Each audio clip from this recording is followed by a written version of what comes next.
Hello, everybody, and welcome to the Google Digital Garage. My name is Daryl, and I'm going to be delivering today's session, which is writing for social media. Now, I'll go through a couple of housekeeping tips before I go ahead and introduce myself. But the first and foremost, if you're having any problems hearing us or seeing us here today, please go ahead and refresh your browser. It normally irons out any potential problems.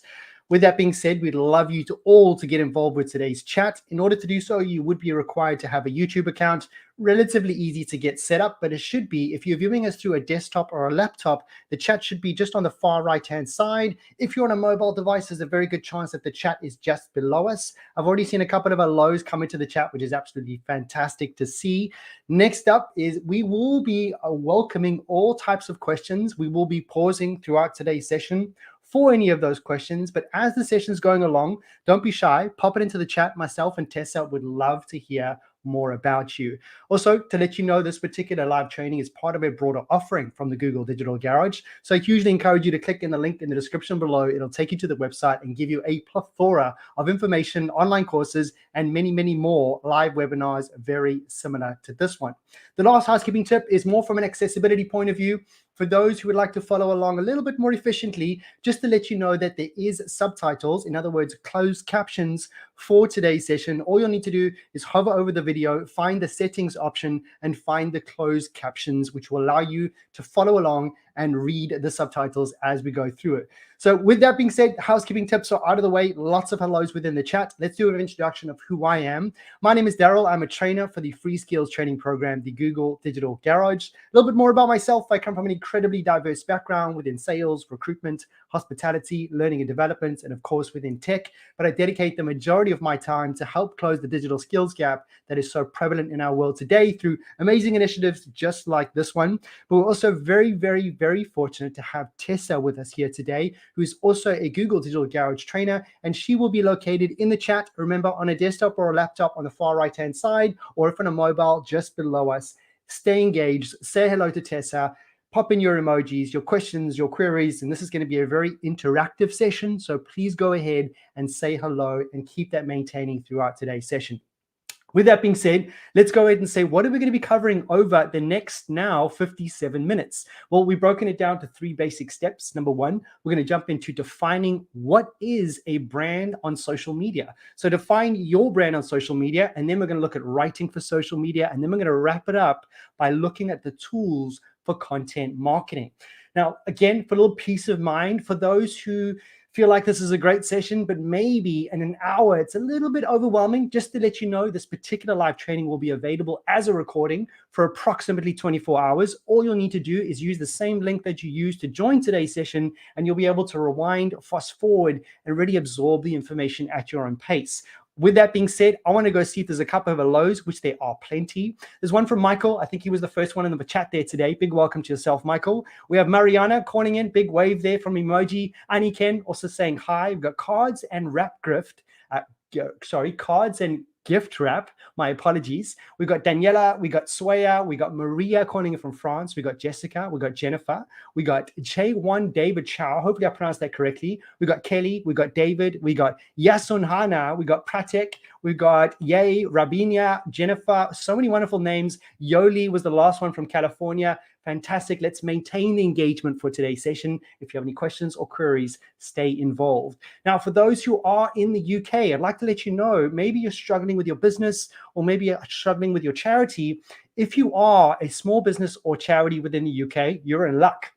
Google is offering free one-to-one mentoring sessions to small businesses and charities throughout the UK. I am super proud to be a part of this, along with our wonderful moderator, Tessa, ready and waiting to help you with any questions or queries. So please go ahead, if you are in the UK and a charity or a business, please go ahead and take down the link, which is g.co/UK mentoring. And I'm pretty sure Tessa's going to pop the link into the chat for you. So please get involved. And if it's not for you, please pass it on to somebody that you know would hugely benefit from this amazing initiative. And we look forward to welcoming you for those hour sessions. Just make sure you come prepared with a couple of questions. So let's go ahead and get started with today's session, which is going to be around defining your social brand on social media. Now, for those who have joined and said hello, we've got a couple more. Oladia, probably mispronounced that, but a big hello to you. We got Vicky calling from India as well. Fantastic to see you all engaged as we jump into the first session, which is define your brand on social media. Regardless if you have a brand already or you're just starting off, let's go back to the basics. Let's go to the fundamentals. So what I'm going to have to do is ask you all a question. While I ask you all that question, which is, what is a brand tone of voice?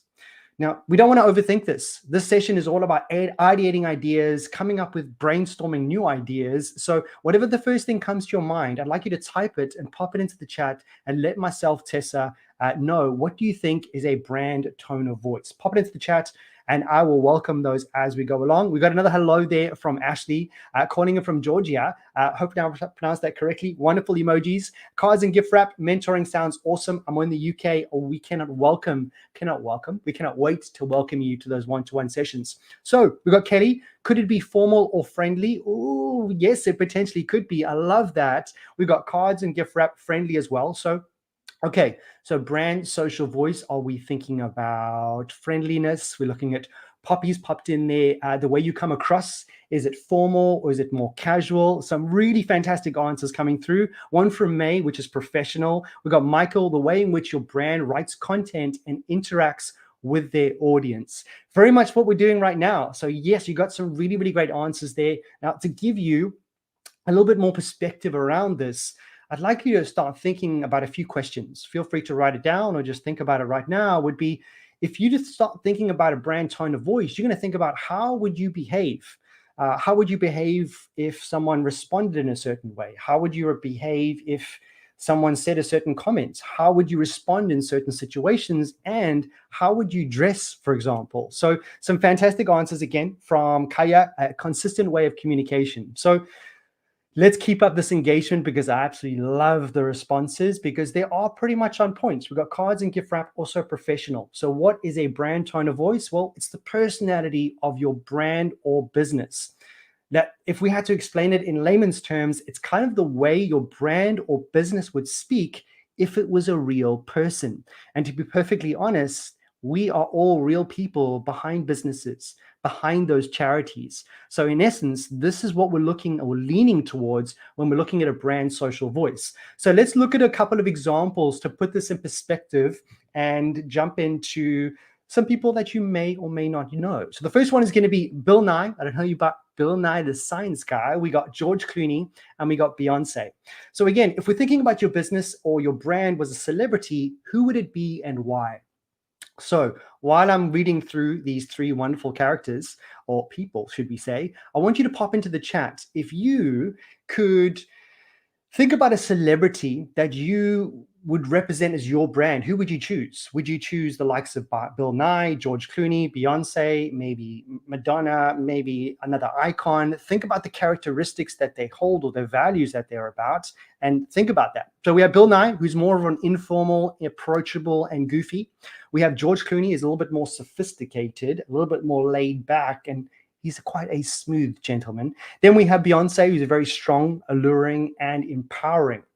So some simple examples, and hopefully get your brain thinking about your own brand and your own business and start thinking about how we can think about your brand as a celebrity. So again, this is very, very much a brainstorming session. We're not going to associate your brand to a specific celebrity, but if you could, who would you choose and why? Pop it into the chat. Myself and Tessa would love to know. While you are doing that, I'm going to come back to those examples, but what I want to do is jump into the 4 steps on how we can look at developing your brand tone of voice. Now that we know a little bit more about what a brand tone of voice is, we now need to start thinking about how can we apply this? How can we now take action on this? Because that's what myself and Tessa and this Google Digital Garage is all about, is inspiring you and informing you and educating you to hopefully take some actionable steps straight after today's session. So we have one from Ola. Hopefully, I hope you don't mind me saying that. We got George Clooney. We got Yoli, Jamie Foxx.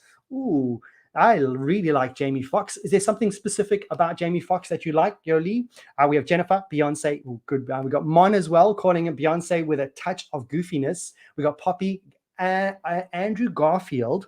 I'm pretty sure he was the Spider-Man. So friendly Spider-Man, likable and down to earth. Absolutely love, as Tessa's popped in there, all those fantastic responses. So With that, even if you didn't type it in, think about what your celebrity is. But now we're going to jump into the 4 steps. So number 1 is going to be about brand values. Very, very important. If you have a brand right now or you're just starting off, it's really, really important to go back to the basics and understand what that value is. Then we're going to look at using a pen portrait.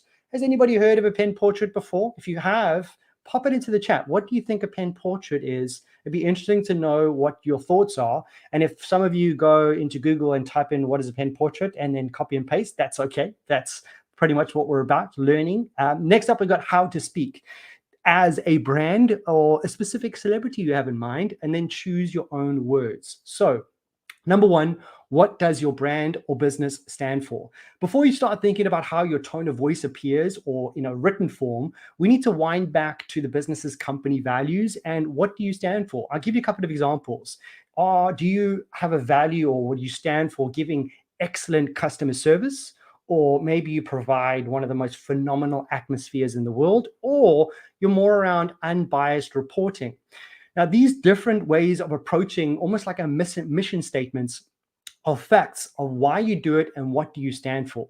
It's really a great step to learning more about who you are or how your business is going to be from a foundational point of view of what your values are.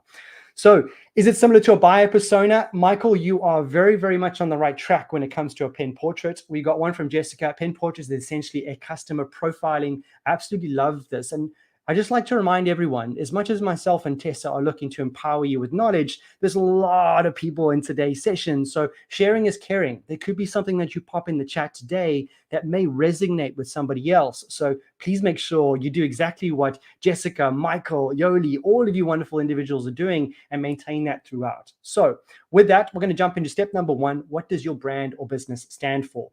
And we are going to present you 2 of our lovely fictitious establishments, and we're going to talk about Nico's Pizzeria and Hathaway Legal, very much on the opposite scale of what they have to offer.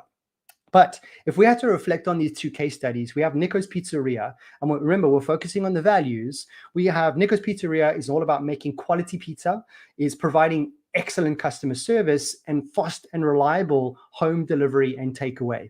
On the far side, we have Hathaway Legal is focused around dedicating the highest level of diligence, and we believe our clients deserve a quick response, and we only hire the top lawyers. Now, I'd like you all, as much as we're going through these wonderful examples, is to think about your own business, to think about your own brand, because it's really important when we're looking to apply this when we're writing for social media. So what does your brand stand for? We're going to be looking at 3 words very shortly. I won't ask for it yet, but let this just be, I suppose, an igniting your ideas or igniting your thoughts around what is your brand and what do you stand for. We're going to follow along with these 2 case studies, but we're going to jump into number 2, which is how would you describe a core member of your audience? And pretty much coming back to what Jessica has mentioned regarding pen portraits are essentially a customer profiling. So the next stage is how do we now create a perfect, vivid picture of who your target audience is. Now, not sometimes, but a lot of the times when we're generating these pen portraits or personas or avatars, however you'd like to refer them to as, it's quite time consuming. But it's very, very important that we do it because we need to learn who are you writing social media for. So the more detail, the better. Now, to give you an example of this, if we don't start understanding who your target audience is, it's pretty much going to come to this statement, which is you're going to create content for everyone or you're going to create content for no one. Now, we're not quite sure where this quote came from or who to attribute it to, but it deems pretty true within the world of social media. If we don't spend time thinking about your brand and especially about your audience, your marketing materials will start to lack consistency and essentially just be some sort of content out there withering away, hopefully looking to get a few likes. So I give an example of this.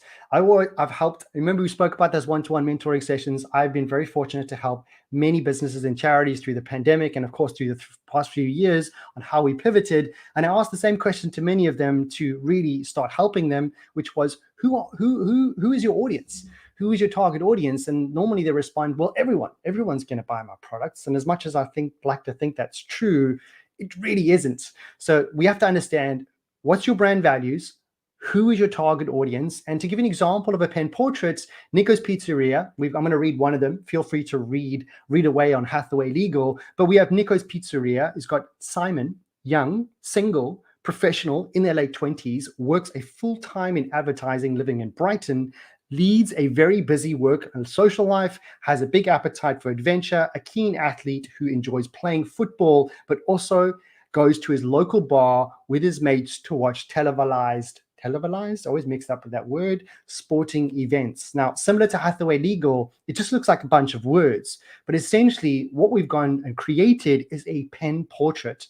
Now, let's kind of break down all of these words into some sort of a structure. So how would we start thinking about a pen portrait? Well, we're breaking it down to gender, name, age, where do they live, what's their locality, are they married, aren't they married, are they hiring, are they employed, are they self-employed, do they have children, what's their type of earnings, what's their hobbies, what's their interests. Of course, the list goes on and you can get more detailed, and we always recommend being more detailed. And to give an example of this, what is the number one rule at Google, which is focus on the user and the rest will follow. That's simply one of their philosophies, which is focus on the user. And that's exactly what you should be doing. And you may be thinking, well, Daryl, how do I now learn more about my pen portrait? Well, the best thing I want to advise to everyone is speak to your customers as much as possible. Learn more about what are they talking about? What social media platform are they on? What are they interested in? Find more about how we can build up this pen portrait. Now, I don't really want to brush past this, but we do need to move along. It's very, very important that we establish the brand values and really understand who your audience is. Then we're going to jump into number 3, which is what describes the personality of your brand and your business. So think back to earlier when we described those 3 celebrities. Now we're going to get those typing fingers out, because I'd really like all of you to get involved and lock in 3 words. So I'd like you to pick up anything between 3 and 5 descriptive words to form a basis of how you are going to communicate online.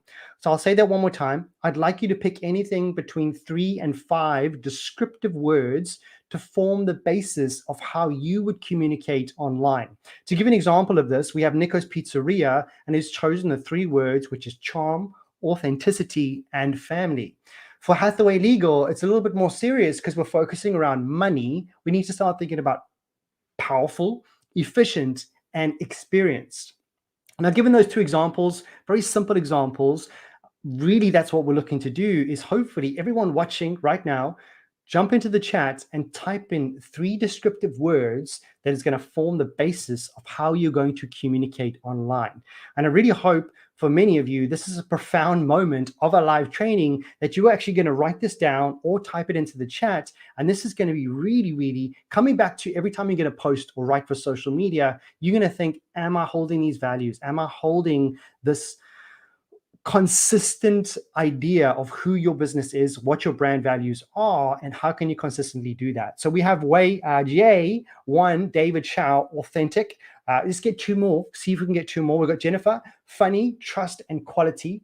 We've got a second one there from Jay, which is warm. We've got Freya Jahavi, hopefully I pronounced that correctly. Friendly. We got a lot of friendly people on today's call, so thanks everyone for popping those friendliness in. We got also Joanna May, friendly, trustworthy, reassuring. That's something we all need in this world. We have Wei Yon, David Chan, again, welcomed, and family. Jessica, family orientated, comfortable, classic. Michael's innovative, trustworthy, efficient, friendly, and educated and fun.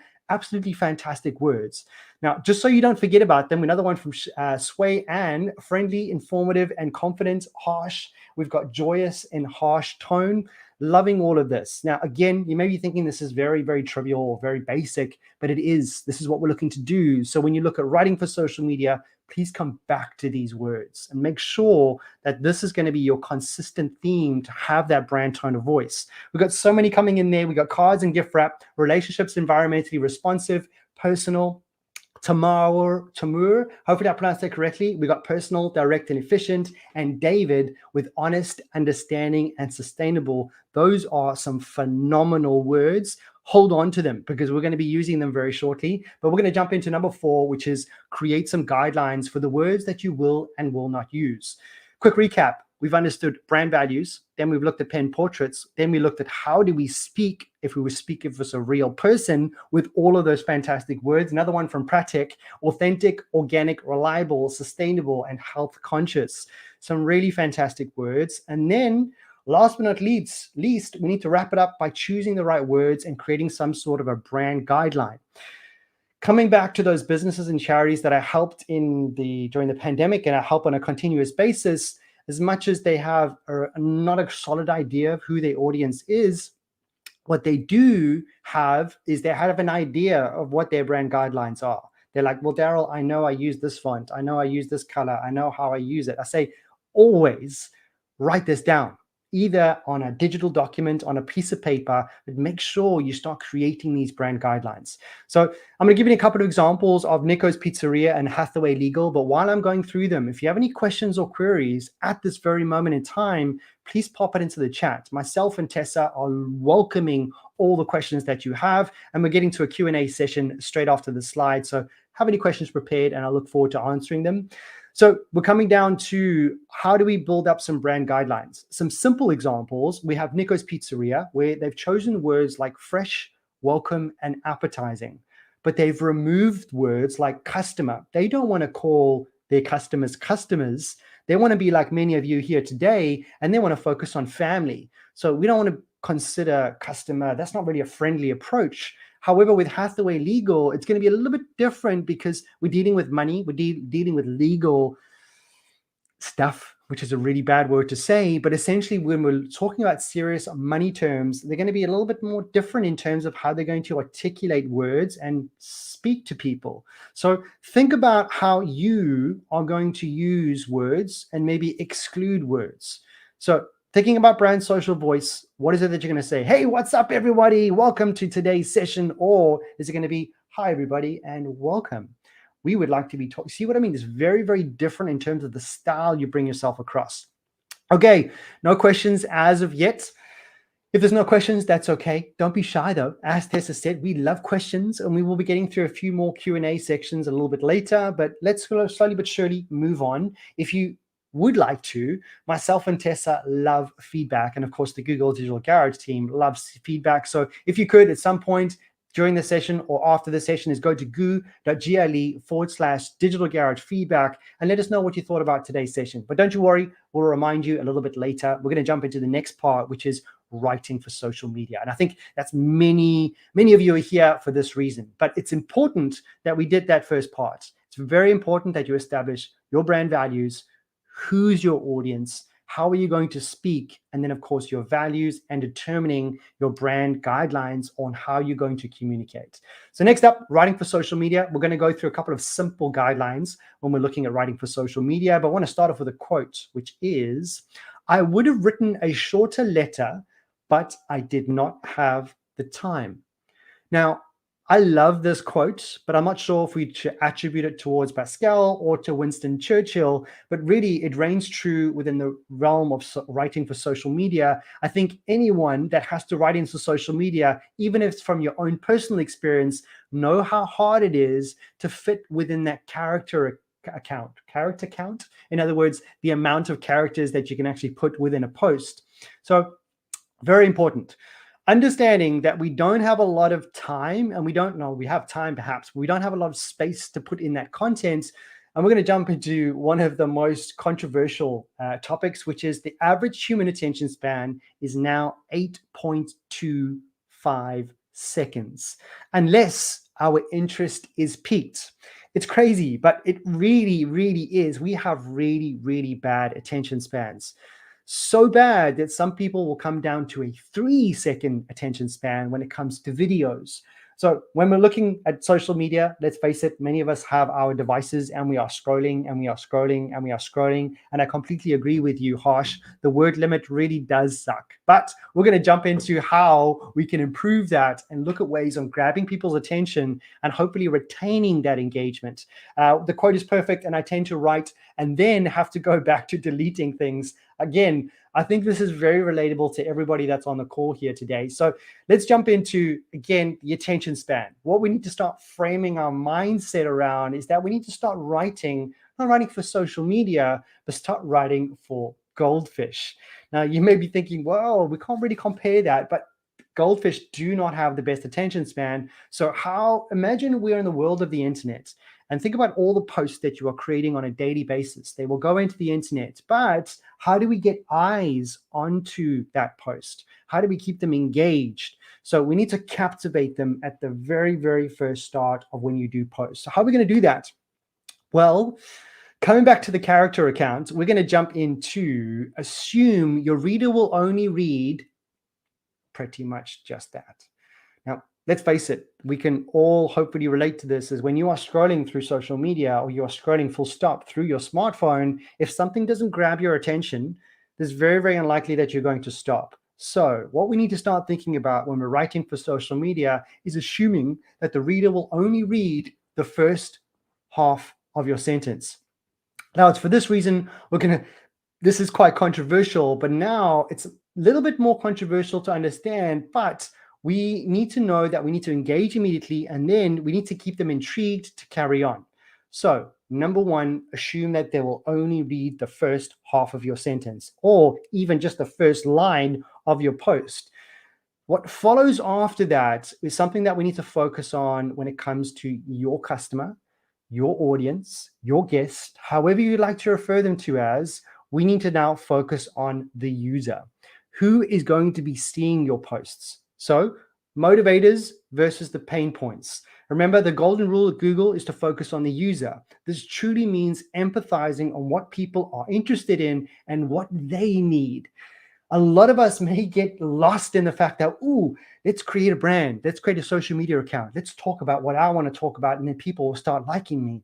Well, or liking my posts, or liking my content, or engaging.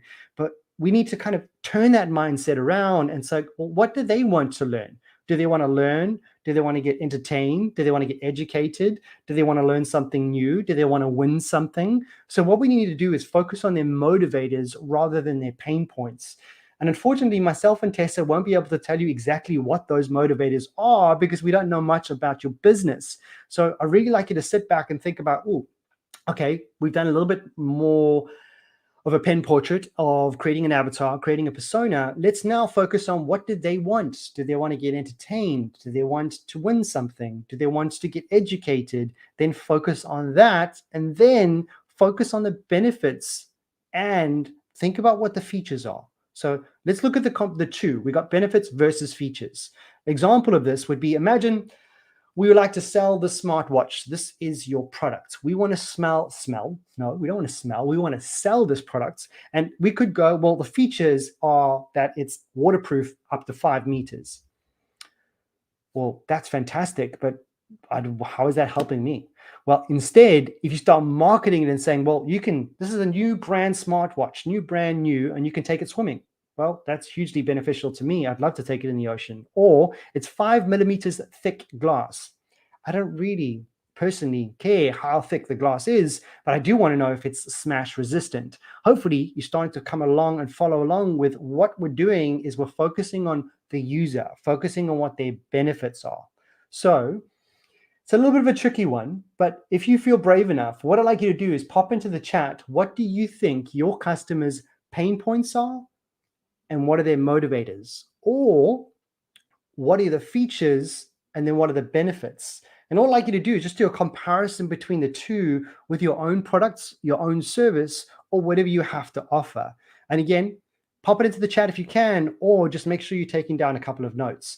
And I want to put this in perspective on the basis of that. Remember, we're going to imagine the reader will only read that first line. Boost your CV with a free. If I'm a job seeker and I see that post, I'm already intrigued because I don't have a lot of money right now. I don't have a job. Then follows digital marketing course. Oh, wow. Okay, cool. Let me think I can do a digital marketing course. By the way, for those who are looking for a certified document or certificate after finishing a wonderful course, I highly recommend that you click in the link in the description below, go to the online courses section on the Google Digital Garage website and find an amazing course called The Fundamentals of Digital Marketing. I've done it twice, not because I'm dumb, but because every time I do it, I really learn the basics and learn things in the layman's form to start articulating that to help other people and, of course, to help myself. So remember that, the fundamentals of digital marketing, it's a fantastic course. So next up, get your product and engineering on the same page. Now, I'm not in engineering, I'm not a product or designer, but that is already intriguing because it's going to help me, but it's focused on that specific sector's pain points and helping them. Then we have get a free coffee roasting kit.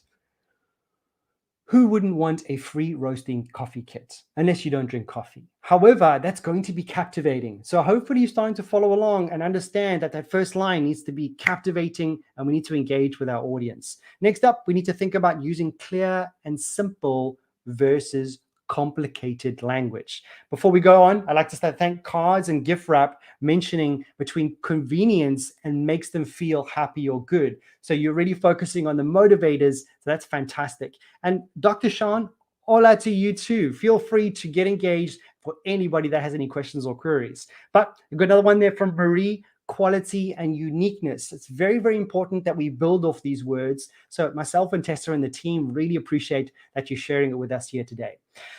Coming back to clear and simple language, let's make it simple and not overcomplicate this. So let's compare the two. When you're looking to write for social media, we need to use plain, clear, and simple language that your audience will be able to read, understand, and be able to use that information rather than just read it and move along. What do we mean by this? We'll simply use clear, simple language that's reader-friendly. And by the looks of all those words that we had from everybody here today, you are all friendly individuals. So please make sure that you continue with that friendliness. Then we have clear and structured. Even for those who are communicating in the chat, you're clear and structured. But we want to avoid complicated language.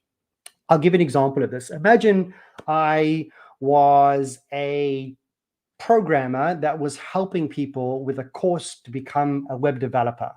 What if I had to now sell that or write for social media and I started using the words like, well, if you want to start coding, you're going to have to start learning HTML, which and some CSS, and then maybe from some functionality, you can start using some JavaScript, maybe some jQuery, and then if you want to, and you want to look at the front end, we can start looking at some React. Now, some of you may be thinking, what is he talking about? Well, that's what we want to try avoid, especially when we're looking to write for social media. And I think someone mentioned it earlier in the chat, is that we should look at creating content for our niche, so our target audience, which is correct, but we also don't want to eliminate everybody else to understand more about what you have to offer. So keep it clear and simple, and avoid the complicated language.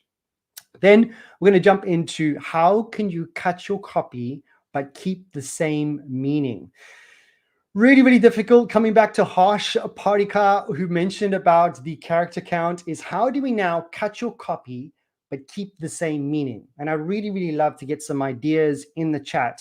So think about this. The first thing that comes to your mind, you're looking to write for social media. You know you only have a certain amount of character count. You know you have to write for people that have really bad attention spans, just like all of us here today. How can you have the same meaning? So you're going to cut your copy from like 500 words, maybe not 500 characters to 200 characters. But what can you do to keep the same meaning? The first thing that I can think of is perhaps we could use hashtags. However, sometimes hashtags are going to take some of that character count. So maybe you don't want to do that. But how else could we write for social media, cut the copy, but keep the same meaning? Pop it into the chat. We'd love to know. We'll come back to Michael and Sway. Well, we have one from Cards and Gift Wrap. Emojis can be incredibly helpful. 100%. I am an emoji fan. So with that being said, everybody should just pop in their favorite emoji within the chat right now. That is one of mine right now. So I'll pop that into the chat as well. But emojis is a great way. Another way, maybe you want to start thinking about a great image to complement the words that you're saying, or you're going to use a video to complement what you'd like to say. So within the post that we're creating, of course, you've got images, you've got videos, you've got infographics. You can do a lot of different things, but we need to remember attention spans are low. captivate them, and then get them to read the gist of what you're looking to bring across. Exactly. Photos and videos from Wei Huan, David Chow. Thank you. Then we're going to look at handling customer complaints on social media. Now, this is not something we all like to talk about, but unfortunately, at some point, you may get a complaint on social media. Now, that complaint is not necessarily the best thing to have. However, we need to learn how we can optimize this. How can we handle complaints in a powerful manner that's hopefully going to create almost of a brand advocate or a brand ambassador or somebody who's just so happy with your customer service that they'll come back. So a couple there from Wei-Hon, guest photos and videos, links and landing page. Love that. If we were just focusing on the language itself, if the language itself, if we were just focusing on language itself, well, there's many ways in which we can shorten that. But coming back to what we spoke before is if you have a character count, maybe you're going to type something that's going to take maybe 500 characters. What I would do is I would bullet point whatever you're about to say, and then maybe create a few short sentences.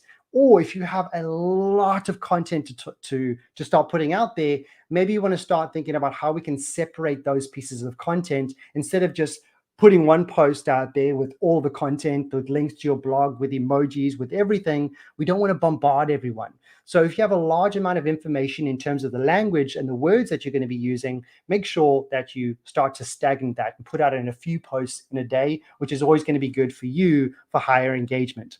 Great questions. I'm going to be getting to those very, very shortly, but we need to come back to handling customer complaints on social media. First and foremost, we need to avoid passive language. Rather use an active voice. This will help it make it clear and concise and straight to the point.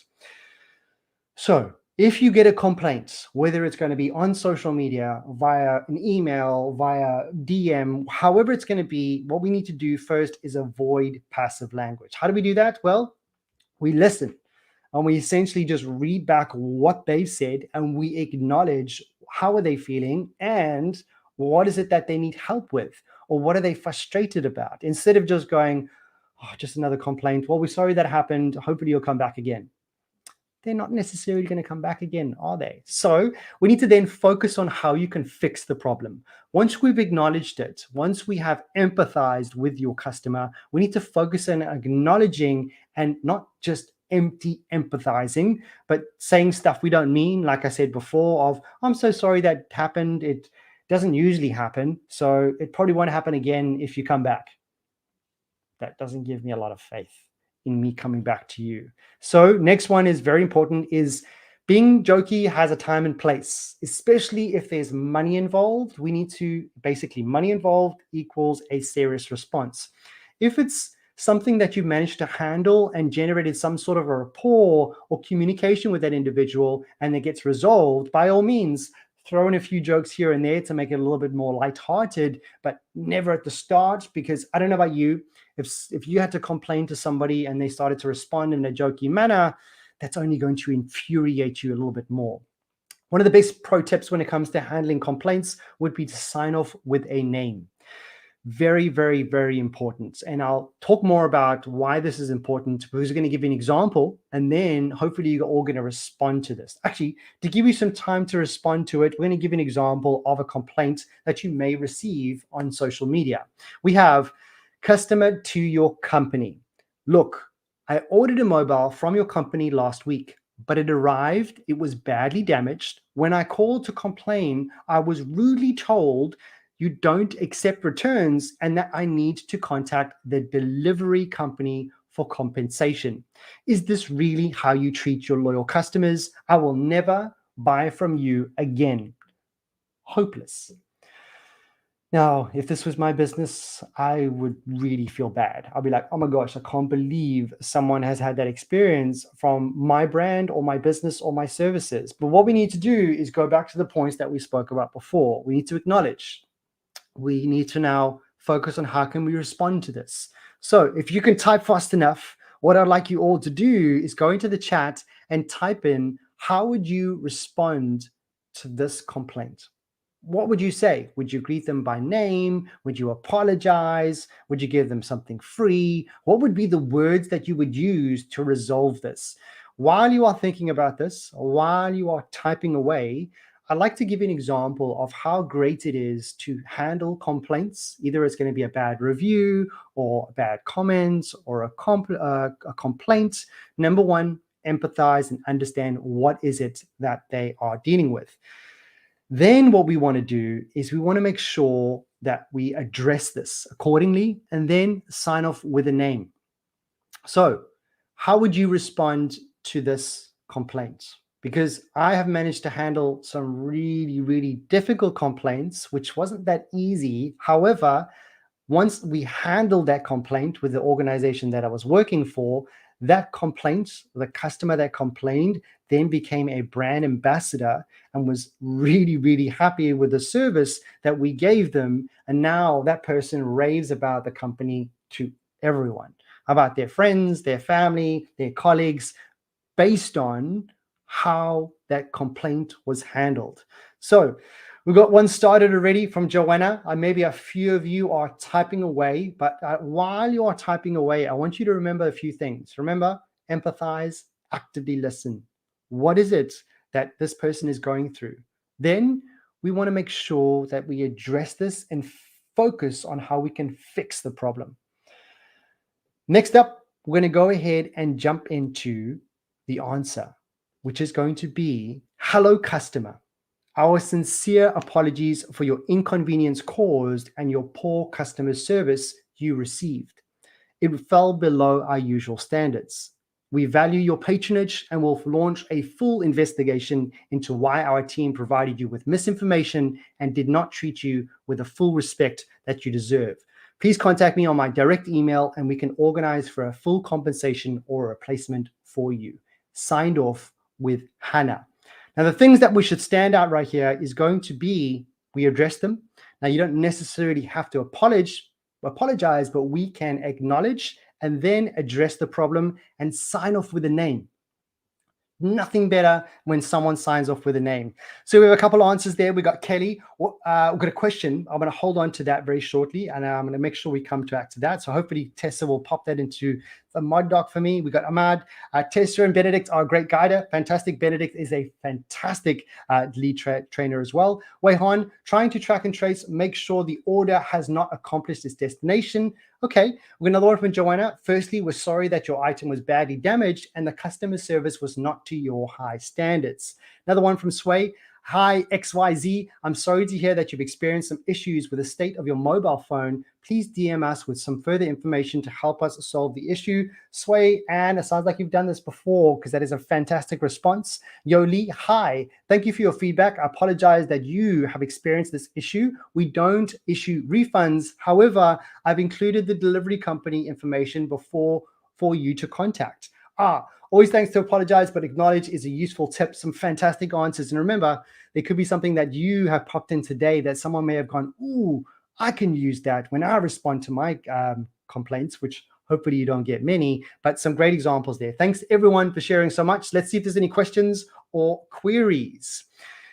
Hadn't seen any questions. I'm going to come back to Kelly. So Kelly, what do you do if there's a user attacking us on a page, not just a normal complaint? Well, Kelly, that's never nice to have. And if it's something in particular, what I would recommend, Kelly, is we need to talk a little bit more in detail with that and how we can help you. So please book into those one-to-one mentoring sessions, which is at g.co/UK mentoring. Because there's many ways in order on how we can approach this. But if you feel that someone is attacking you on a specific page, many of the social media platforms will allow you to block certain profiles or certain users. But without understanding more about what it is that you're having an issue with, I'd highly recommend that you book into those one-to-one mentoring sessions.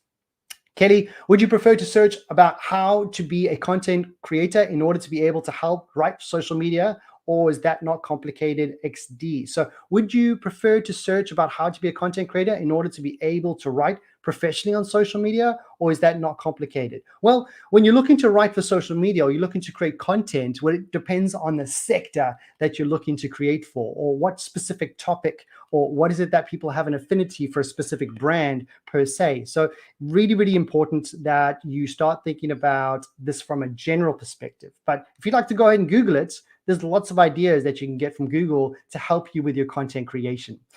Let's go ahead and jump into the last session. Our last section of today is going to be our toolkit for content marketing. So far, a couple of things that we've touched base on, which is define your brand, which encompass your brand values and many, many others. And then we've jumped into a little bit more about how we write for social media. We dived into how we can handle a couple of complaints. But last but not least, we're going to jump into your toolkit for content marketing. When you're looking to create content on any types of social media, we highly recommend that you check your grammar. Grammar helps you to check all the writing for all the mistakes that you may potentially make, or you could be slightly OCD like I do. Before I create any post, I jump into Google Docs or any word processing document. I will start to type up my post, check any spellings, and then I will use an amazing program called Grammarly. Now, I'm pretty sure Tessa will pop that link within the chat for Grammarly, but Grammarly is going to help with the grammar and, of course, the words and the spelling that you may have to make sure it's perfect before you go ahead and post. Because remember, once you post and it's public, it's going to be public and everybody can see it. So a couple of ways to create engaging visuals would to be create eye-catching photographs. Now, many of us have our smartphones, hopefully very close to us. You may be even watching today's session on your smartphone, but go ahead and take a couple of photos. There's a couple of great apps, whether it's going to be on Instagram or VSCO or CapCut. There's many different programs that's going to allow you to enhance those photos. Then edit the photos. When it comes to editing, try not to distort it too much. When I say distort it, is we don't want to make sure it's too bright or too dark, but adding some filters. And if you use similar filters for your post, try to use the same filters within majority of your posts to have a consistency in the colors and the filters that you are creating on social media. It's always good to play around with them, but remember, consistency is the key, which leads us on to the third one, which is a template. For those who haven't already heard of an amazing platform called Canva.com, Canva.com is going to allow you to create some templates, which is going to come back to the brand guidelines that we spoke about before, which is going to be what fonts are you going to use? What are you going to greet people with? What colors are you going to use? By starting to write this down or putting it in a digital document, you'll start be able to create consistency with your posts by using the same templates. And even if you just do it for a month or 2 months, you'll start to see some consistency within your posts, and it starts to become a little bit more recognizable by your followers. For example, if you have someone that you follow quite consistently or a company that you follow, once you see their logo or their colors, you kind of know exactly who they are. For example, you're all watching a Google Digital Garage session, and there are going to be 4 colors that's going to help you understand more about what the brand is about. And of course, we're talking about Google. Okay, then we're going to jump into the last one, which is graphic design apps. Of course, I've mentioned the word Canva or the platform Canva, which is going to help you. You've got Canva, you've got a lot of graphic design apps. The one that's called the VSCO Cam, which is VSCO Cam, but there's many, many different applications out there. Find one that works for you, and majority of them are free to use. That for the likes of could be Figma, it could be Canva. There's many, many different graphic design applications. Even if you want to think about Photoshop as well. I think I saw that a little bit earlier in the chat. Then lastly, we want to start thinking about how do we now start today and start creating content? Well, for those who are stuck, depending on what you're looking to shout about on social media, there's always going to be your smartphone and that selfie stick. Now, selfie stick has been around for a long time, but it's the most simple way for you all to start creating content and allowing you to start creating photos and videos that are going to be authentic and based on you. Now, many of you could be sitting there thinking, well, Daryl, I don't really like to have a camera in my face and I'm not really promoting myself. That's perfectly okay. So what I would recommend that you do is grab some photos. Of course, take some photos of your products or whatever you're selling. If you don't want to use your face, you can use some amazing resources. One of them is called Unsplash.com. Another one is called Pixelbay.com. And another one is called Pixels.com. All 3 of those are going to give you free photos and free videos that are copyright free, which will allow you to start posting on your social media platforms without a copyright strike. So I'm going to say that one more time. We have an application called, a website called Unsplash.com. one that's called pixelbay.com, and one that's called pexels.com. The last one is pexels.com. All of those are going to give you some great photos, some great videos, and just great content to allow you to start creating content for yourself and avoiding any copyright strikes moving forward. Okay, we've still got quite a bit of time. So what I'd like to do is to see if there's any questions or queries. Coming back to see if we have one from Tamir. If we were using simple language, doesn't it make it more generic, and does it not set us apart from our competition? Tamir, that is a fantastic question. So what we're touching base on is when we're using simple language, what I'm referring to is you're going to have a niche and you're going to want to potentially stand out from the rest, but that's going to be based off your USP. Now, USP stands for unique selling proposition or unique selling point. Now, that unique selling proposition or point will be one of the driving factors on creating a way for you to diversify yourself from your competitors. Once you've done that, you'll be able to start sending a little bit more messages, more about your content, or I suppose your product or your service. But I do agree with you that simple language may make it a little bit more generic in terms of what is to be offered. However, we can add on to that when it comes to people clicking onto a link and going to your website. But to start off on using simple, clear language for everyone, regardless if they understand more about what your service is or not. But what we don't want to do is eliminate it from everyone else. But great question. Another one from Michael. But we can use more complicated languages if our audience is looking for more technical terms, right? 100%. So Michael, if that's a great question as well. I don't want to confuse everyone when it comes to the clear and simple versus the complicated. Let's say, for example, you go to another amazing website called Answer the Public. If you go to a website called Answer the Public, it's going to show you, based off a topic, what is the most popular questions that people are asking. Based off that, let's say for Michael, for example, you had a very, very complicated question that you would like to answer for your customers. That is going to help them. So let's say, for example, you have a technical term that you would like to create content on. As long as you have that complicated term and you've explained what it is, that's valuable content. But you've now turned a complicated term or complicated language into clear and concise information, regardless if it's in that specific sector or not. But a great question. Another one from Kelly. What to do if there is a user attacking on the page? That's not normal complaints. Remember, I do recommend blocking, but also I recommend you setting up a one-to-one mentoring session to talk a little bit more about that in detail. Another one there from Already Taking Fundamentals of Digital Marketing course. Wave 1, David Chow, you are doing a phenomenal job. For anybody that hasn't, make sure you click in the link in the description below, go to the online courses and find the Fundamentals of Digital Marketing. It's a fantastic course that's going to help you learn digital marketing from a very fundamental level, which will allow you to start branching off and helping your social media along with any other digital marketing efforts that you have. One from Jessica. Is it okay to track what your competitors' captions are? The simple answer that I will always give is if anybody is doing a competitive analysis or looking at your competitors, I'll give you a round of applause, because everybody is publicly posting on a daily basis. And instead of you reinventing the wheel, you want to find out which are the most popular social media platforms, what is the most popular content that's being delivered, and who's getting the most engagement. So most definitely, Jessica, when it comes to the captions, we need to be a little bit careful.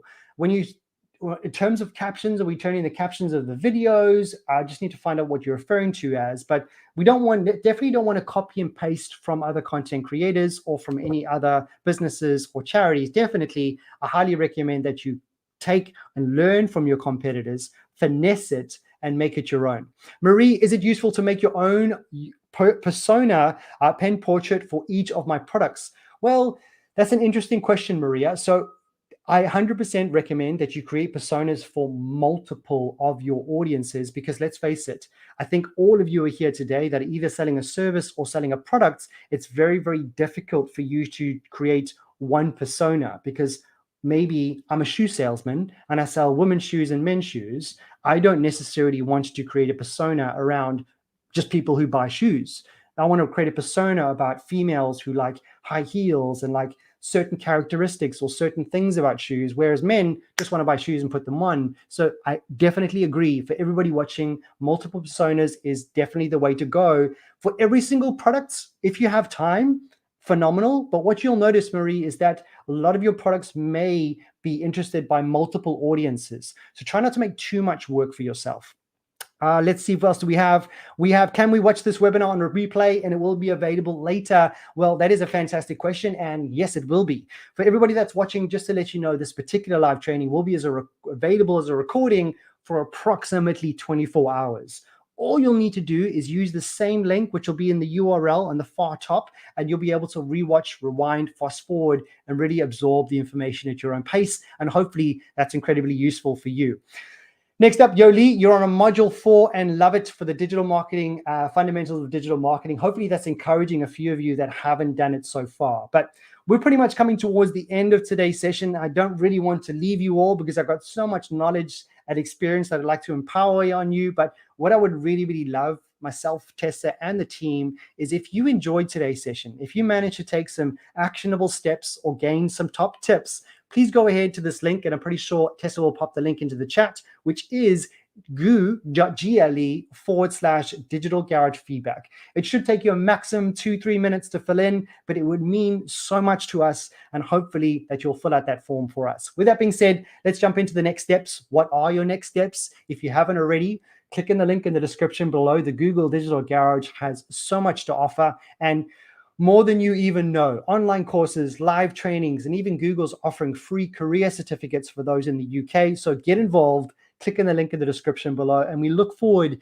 to welcoming you back to many, many more sessions in the future. And if you are in the UK, there is a couple of live in-person sessions that Google is going to be visiting across the country. So jump into the link, click into the live trainings and see if any of those live trainings will be commutable, and you can come see us in person and we can have a full day of learning, and we welcome you to all of those sessions. But reminding you, make sure you book into those one-to-one sessions. If you're struggling, reach out. It's completely free and we are ready and waiting to help you. So make sure you take down that link, which is g.co/UK mentoring.